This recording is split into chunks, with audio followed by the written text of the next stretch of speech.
What's up, guys? It's three-time NFL Pro Bowler, all-decade return specialist, Josh Cribbs. I want to welcome you to the College Sports Connection podcast, where AA Alex and AJ host the Mid-American Conference Best.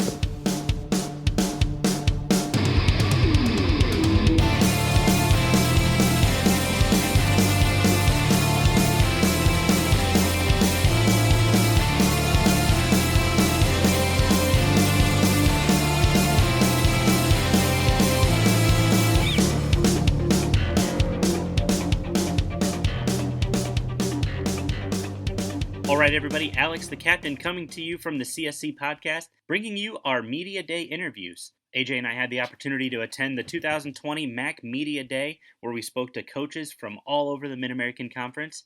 This week, we bring you Chris Creighton from Eastern Michigan and Tim Lester from Western Michigan. Hope you guys enjoy.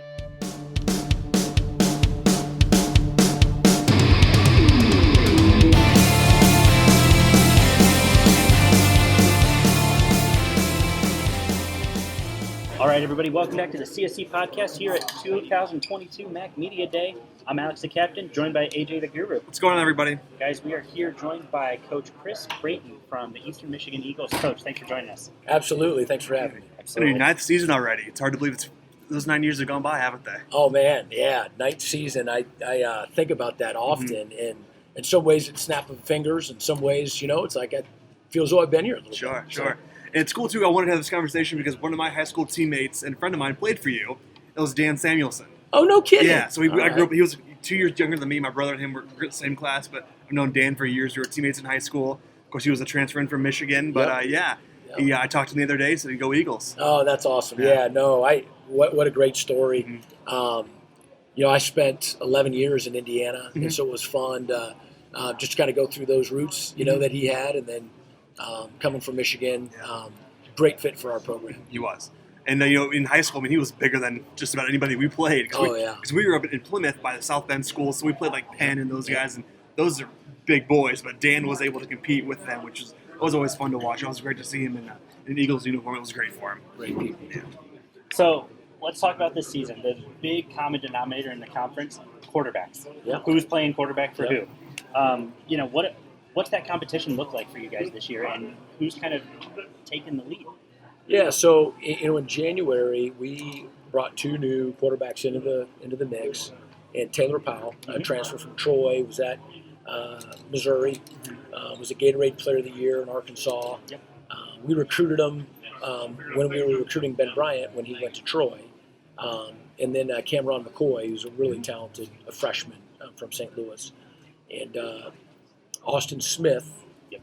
Was also on the roster and backed up Ben and Preston, but really showed tons of promise. So anyway, by the time we got to spring ball, or after spring ball, Taylor really emerged, as our starting quarterback. He completed 81% of his passes. He knew the offense before we started spring practice. He literally would beat us into the office in the morning. Back in January and February, watching film. And at first I was like, okay, new guy, you know what I mean? Here he is. And it was day after day after day, and his questions were like, whoa, you're learning this. And, he really had a great spring. And so we have a lot of confidence in what he's going to bring to the table. You also, too, last year had 5 running backs touch the ball. How exciting is that to have guys who are in that room that's deep, be able to give them the ball at any given time and know they're going to be successful? Yeah, we've got to run the ball better, and our offensive line is all back but our center. And so we feel as though those guys are going to be able to play at a really high level. And then we have all of our running backs back, day one. And it's a really good group. And so we've got to make our run game better, and we have the people to do that. So I've got to do a great job of, making sure that we're equally proficient, in the ground and in the air. Sure. How do you make it better? Is it schematically? Is it setups? How's that work? Yeah, there's always adjustments in scheme, right? And the attention that we give to it. I think the biggest thing is just going to be how it fits in our overall offense, just to make sure that it's not different for us when we're run action, when we're play action, when we're running the ball, when we're throwing the ball, that we're able to do all those things out of the same personnel groups and out of different formations. And so I think that we'll do a better job. Yeah, so your wide receiver room, Hassan Badone, he was named to the Maxwell Award watch list. How great is that for your program to have a guy get national recognition? And especially, what does it do for the other wide receivers who are competing with him? Yeah, I love it when the guys get recognition, and I think all of our guys would say, it's not about recognition, and we'd rather the recognition be at the end of the season. Sure. At the In beginning. Detroit, right? That's right. So, but yeah, it is still fun, that the program's respected and that our guys are respected. He's a really good football player. Mm-hmm. He's just, did you talk to him? Not today? yet, Yeah. no. He's just super competitive. Mm-hmm. He's really smart. He's got a great feel for the game. He's improved physically. And I think, one of the things that doesn't get talked about much is that he can make his breaks at full speed. Mm-hmm. And that's really hard to do. But he's able to do it, and just love his feisty, competitive nature. He kind of reminds me a little bit of Jack Sorensen from last year's Miami team. Okay. Smaller guy, but is quick in and out of his routes. He can catch the ball and he can make plays. And I can see two similarities on the field with those two guys. Smart players, great hands. Smart. Really good. Yeah, one of the rooms I'm really interested in is your linebacker room. You bring back Jose Ramirez, Tariq Spades, and E.J. Williams, guys who have all played before. How much is that, their impact on that defense, knowing you have three guys who know the game and can essentially be captains on the defensive side of the ball? Yeah, so Jose is a captain. He's going to be a starting defensive end for us and is just an unbelievable pass rusher, and then is an every down player for us. And it's all going to start with him. Tariq Spades is an incredible leader. He's a leader on and off the field. He's our All-State Good Works team nomination for the second year in a row. His impact has been incredible. Knows our defense inside and out. And then you mentioned EJ, and we moved EJ to our hybrid safety, and I think he's really going to fit well there. Our linebacker room is as deep as it's ever been, and a lot of talk about both Chase Klein and Joe Spracio who transferred in, and then we have a good group that's really developed. So, Coach Nethery, our defensive coordinator and linebackers coach. He's not going to put the cart before the horse, but really, really, really feel strongly about our linebackers. Sure. I know Jose's here today, and there's two big Jose Ramirez's in this town, so we got to be careful over here. Yeah. But the other one's just down the street, so it's a great place to be. So we talked about going into the expectations for this year. We want to get back to Detroit. How does Eastern get back to Detroit? Yeah. So in January, our senior leadership group, our torchbearer leaders, started talking about having to stack good workouts in January because we had some really good workouts, a new strength staff, and it was going really well. But how we, couldn't think that we were better than we were, and we had to stack and stack and stack, and that sort of blossomed into our theme. And we come to our theme from answering these two questions: what do we need to do to become our best, or what do we need to become, to become our best? And stack them is really the next part, in our progression as a football program. We've had some really big wins. We've had some good seasons. We won a bowl games, we beat the Big Ten, all this stuff. But to consistently, week after week, play at a really high level, we have not been able to do. And so our theme is stack them. And if we live our theme, then we're going to love our season. Sure. So great guys have come through the program, most notably Max Crosby. At least most notably. What's an impact like a guy like him have on the program? When you have these guys coming in and say, "I want to be like Max. I want to be in that culture." Like, that's got to be pretty special.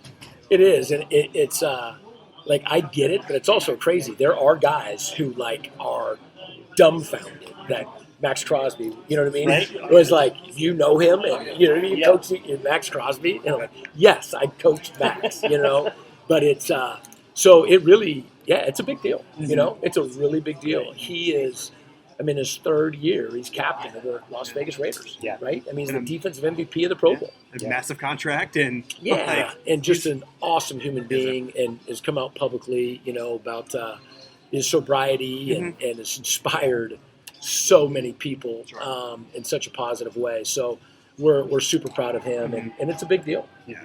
It's a big deal. And you talk about being surprised. That's a big thing in the conference. There's a lot of people who don't realize, he played the MAC. This guy played the MAC. It's like we did a Mount Rushmore of MAC athletes a couple weeks ago. Yeah. You do the research and you go, I picked an Eastern guy for one of mine. I just there want you to point go. out. You did. I love it. And just the depth in this conference from going back 75 years or whatever it is now, it's incredible the talent that's come out of here. It really is. I think here's something we talked with recruits about too is on the first day of the NFL season, like the first game week, they come out with how many MAC players are on NFL rosters. And in my, this will be the 9th year, but I think the lowest number has been like 65 and has been as high as 80 something. Yeah. Sure. It's impressive. It is. There's a lot of guys from the MAC playing in the National Football League. And that's got to be great as a coach, too, knowing that you were a small step in that process. Oh, it's fun. Yeah. Shoot, I got a 15-year-old son. I mean, it was 14. We went to the Pro Bowl. Oh, yeah. You know what I mean? And when Andrew Wiley with the Chiefs won the Super Bowl, my daughter, Kate, at the time was 15. We got to go to the Super Bowl. Yeah. Watch one of our players win the Super Bowl. Why not, right? You know what I mean? Yeah, it's awesome. Just make a phone call. It's nice, isn't it? Oh, man, it's awesome. You guys opened the season against Eastern Kentucky Friday, September 2nd. How pumped are you guys just to get back out into the field? Yeah, I mean, I think right now, it's the August 2nd because that'll be our first practice.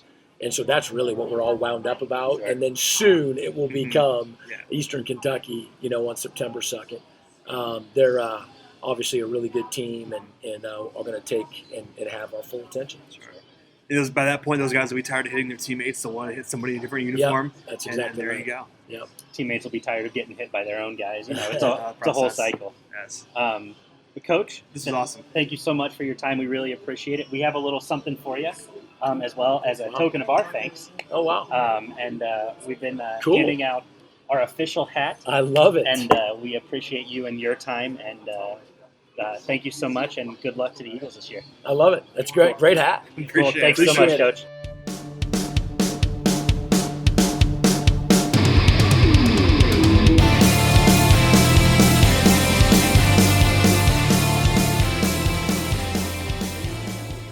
All right, everybody, we are here at 2022 MAC Media Day. Alex, the captain, joining me as always. It's AJ the Guru. What's going on, everybody?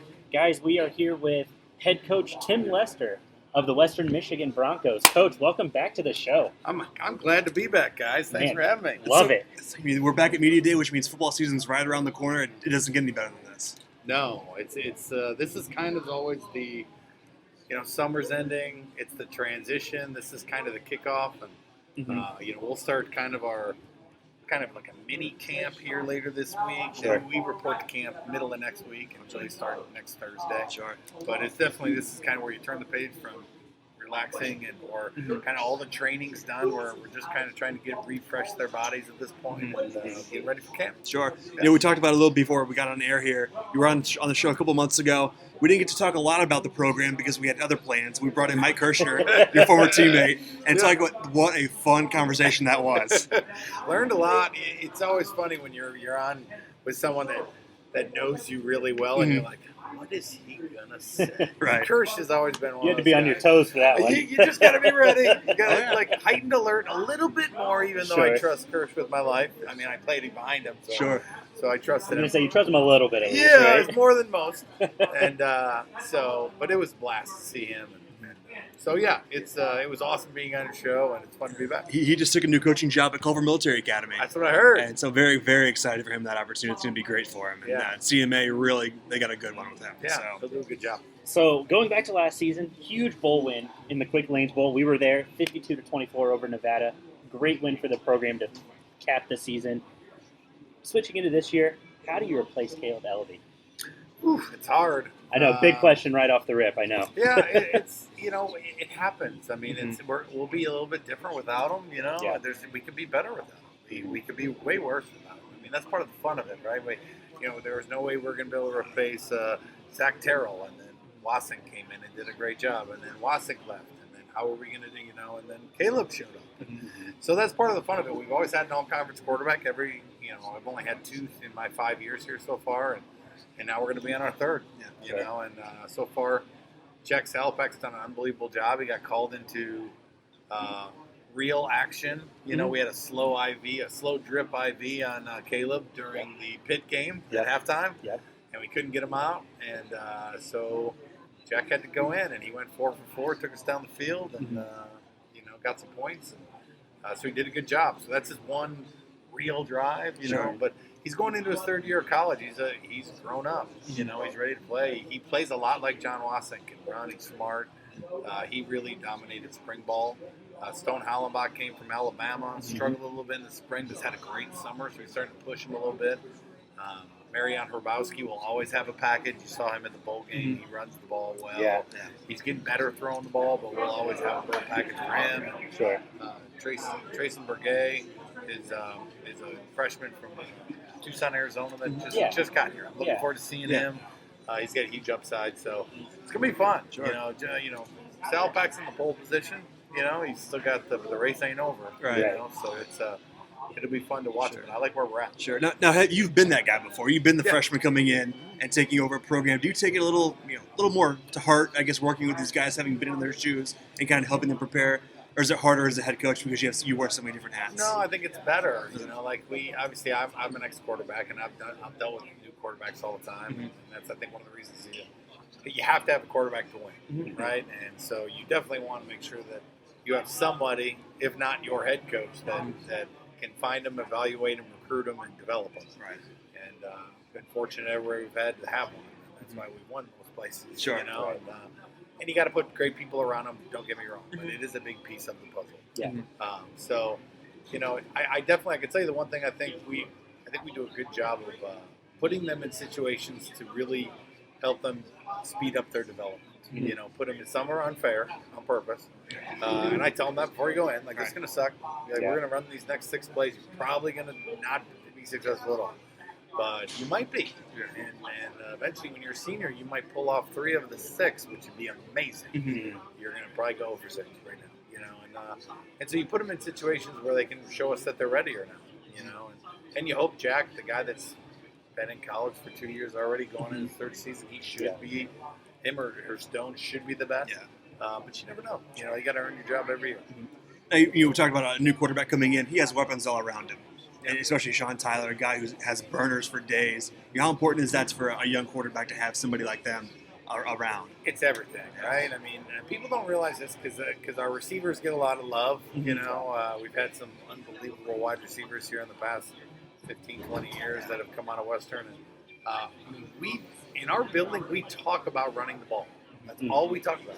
We understand that the passing game comes, right? Like, quarterback's best friend is the running game. And receivers need to understand that if your team can run the ball, you're going to get man coverage. And life is good when you get man coverage. You're not double. You don't have people above you and below you. It's just you and the guy in front of you. And we've had a lot. Sky Moore was lucky to have our running game, and D. Eskridge was lucky to have our running game. You know, and Corey Davis and all of them. Like, we run the ball, and we got 2 really good ones that can run. And it's probably more important now than ever with the new quarterback. Sure. You have to run the ball. Before, like last year, if he had a bad game versus the ball, you'd be like, maybe Caleb can go win it for us. You know? But, you know, this is definitely a year where running the ball is going to be more essential than ever, and that's what we're going to go do. And you talk about running the ball, you bring back Jacob Gideon, Remington Award watcher. You know, him on the offensive line, he's a large human being. He is, and he's super athletic. Yes. You know, he's from Kentucky, and we brought him in to play center. He redshirted, and he was our best young player. So he played guard because that was the only spot we had open. And Caliendo's now with the Chiefs, our center from last year. So, but he's got a year of experience under his belt. So it's great to have a center with multiple years left. He's got 3 years left, playing the position that he's meant to play, and he's also got, you know, just finally say, you know, comfortable in his skin, I should say. To open his mouth. Last year we had so many seniors that it was just like, hey, we have 3 senior offensive linemen that have been playing since Reagan was the president. Right. They've been here forever, right? They were a hot minute. And so no one talked. So now he's like in this leadership role, which is great. Dylan Deathworth is the other guy who's a phenomenal player that's back. We've seen this one coming, man. I knew this was coming for a long time. We got about 7 dudes fighting for those last 3 spots. I love that. They all can play. So we've been recruiting this way for a reason. Like, we've known this is coming. You can't expect a freshman. You really can't even expect a sophomore to be ready yet. You know, these are all guys that are going into their third season, and some transfers that are all ready. And some have even rotated through last year. So this battle in camp is going to be an epic battle of those. I mean, Dylan knows what he's doing, and Gideon knows what he's doing, but the other three, I mean, it's wide open gets. So it's going to be fun. That makes camp exciting too, because I mean, with offensive linemen and defensive linemen have different personalities than everybody else on the team.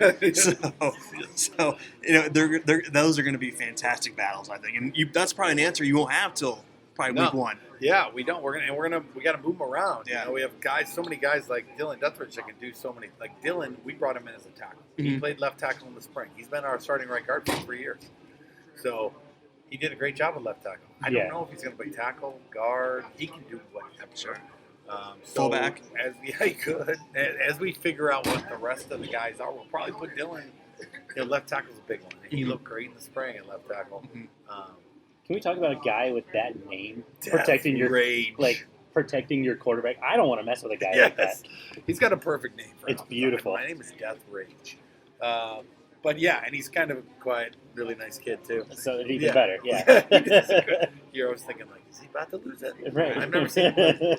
Especially when that tape comes across your desk when you're recruiting, you're like, all right, I gotta check this kid out. Yeah, right, no doubt. Please. So that'll be big, and then I mean, I love our tight end room. I mean, our tight end room. We had Austin Hens is a guy we thought was going to start for us last year, got hurt, didn't play all year. Yep. We got a couple young guys that are coming along. We got a transfer from Youngstown State, who's a huge hand down, block you. So I feel like we're going to be pretty good up there. I was thinking about Corey Karoom's on the edges. Corey Karoom's made so many big plays for us last year. It wasn't. He had a lot of good catches and he had good numbers, but big time plays like end of the Akron game, we need a touchdown, boom. Big third down, the bowl game, 7-yard touchdown, boom. Like big plays. He was a big play machine. Sky Moore got more accumulation of catches. He got more targets. Sure. But man, Kroom's made plays, big ones. And So so he's going to be the guy. You mentioned Sky Moore there. Let's go to the NFL real quick with Patrick Mahomes. Talk about that dynamic here. How exciting that is for you. I am so excited. I mean, I've done a ton of media in Kansas City, and they're going to get a guy that just shows up and works now. I mean, he just wants to learn and do everything they say, and he's never going to be too high, low. Like he was the perfect picture of what you'd love, a Bronco student athlete to be, and just unselfish and talented. And I just told him, I said, hey, I sent him a GIF, one of those GIFs of Mahomes looking one way and throwing the other, and I said, just so you know, be ready no matter what. Sure. He may or may not be looking at you when the ball comes to you. And I gave him some funny emojis. Sure. So and he's going to be a great replacement, too, for Tariq Hill, who's off to Miami now. He'll be able to fall it all into that lined role. up beautifully, right? It really did. I mean, perfect landing spot for him. Yeah, I mean, you're going to be catching passes for a team that can win a Super Bowl right away with a guy that knows how to use his talent, like Andy Reid. I mean, there's and Bieniemy. Like you could not have asked for anything better. And I feel like good things happen to good people. They do, right? Absolutely, and it happened to him. So let's talk about the first 4 games of the season, or your 4 non-conference games. Let's go. Michigan State heading up to East Lansing. Game 1. How pumped are you guys? Oh, it's exciting. In our area of the state, they're not far away. Yeah. There's a bunch of split families, husband, wife. There's just it's awesome. We have tons of respect for them. And Coach Tucker, what they've done up there to that program. Obviously, I know a couple of the players on their team. I know some of the coaches up there. Probably recruited a few of them, right? One of them was an All-American for me at one point, and now he's an All-American for them. Sure. And he's just gotten better and better. Great kid, Jay Reed. So we know him well, and it'll be a great challenge. Great way to start the season, right? I mean, my senior year in '99, we opened up in Florida in the swamp. What a great environment. Nothing better. The training camp is like a little bit more at a school you were going to go. At a school you were going to go to. I was going to go there too. So I was dialed in, boys. Sure. So I was ready to go, and our guys are going to be. It's going to be a great training camp. It's not going to be like, oh, we're playing, Southwest, Missouri State for the blind. Right. We're playing Michigan State. A real opponent. They won 11 games, 12, however many games they won last year, and then 2 weeks later we're going to play Pitt, who's That's the one I was going to ask about. If we didn't beat them, they would have gone to the playoffs. They would have been in the college football playoffs. And so they're not happy with us. I promise you that. And they're coming to Waldo. I was going to say they're coming to Western Michigan to reclaim what is theirs, if you will. That's what their plan is. Yep. Right now it's ours. Sure. And that's going to be exciting too, to have them come to Waldo. Yeah, for our fans. For our fans to come and be able to say, okay, well, this, we went there. We went right to their place, Heinz Field, and we played a good game. And, I mean, Pickett played a good game, and was Anderson or Addison, the receiver. Yeah. He had a good game too. They played great. We stayed up with them. We got them. We turned them over a couple times, and we kept scoring with them, and we beat them. Well, they're replacing the quarterback too. So. Yeah, so they got a new quarterback, and they lost that receiver. Everybody else is back though. Their whole defense is pretty much back, and so they're going to be a really good team. That's an AC. It's a Power 5 conference game. Yeah, right. That's what they are, and they're coming into our stadium. It's going to be a great opportunity for our fans to show out. And it's going to be a great opportunity for our players to show that we can play with them. Well, Coach, I think that about wraps it up for us. Yeah. Excited to have you on. Thank you so much for stopping over. I'll be at the Ball State game this year in Muncie. I'll be down for that. Yeah, I'll be down for that. MAC West road game week 2. That's right in between wild, right? Michigan State and Pitt. That's awesome. Don't overlook Ball State because that's going to affect a lot, right? It's the one that's going to hang with you a lot longer than the others. Sure. Right? They're going to cover in 4 hours. Sure. That one's going to stay with you for 4 months. I mean, the last time you were in Muncie, there was a kickoff at the end, the 12 laterals, all the craziness. What happened was that game was cut off on ESPN. Yeah. The feed went out, and so I'm sitting at home trying to watch this. I'm on Twitter, and we're all kind of like, me. He's like, "Did the game cut off for you? What happened?" Yeah, it did. I don't know what My parents, it cut off for them. We're all like, what's going on here? Everybody on Twitter is like, what's going on? What happened? Freaking Nobody can out. see. And then all of a sudden we see you guys celebrating. We're like, wait, what happened? Yeah. And then they went back. So when you're watching that, what are you thinking? Are you watching every lateral, or are you thinking like, oh boy, here we go? No, I watched Caleb get knocked out once, and I was really looking at him, making sure he was okay as the play happened, and then they were already on the field, and it was just such a chaotic event. Then all of a sudden I saw someone run down the sideline. They say we scored, and I just wanted to know, are we going to redo it, or is it over? Let me know the rules, and I didn't really know that they actually changed the rule because of that game, that play, right? And it gave the officials a little bit more, autonomy. Did the people that came on the field, was it affected by? Did they stop the person from scoring or not? Which I don't know if they did or didn't. Right. There was so much going on in that. A lot of chaos.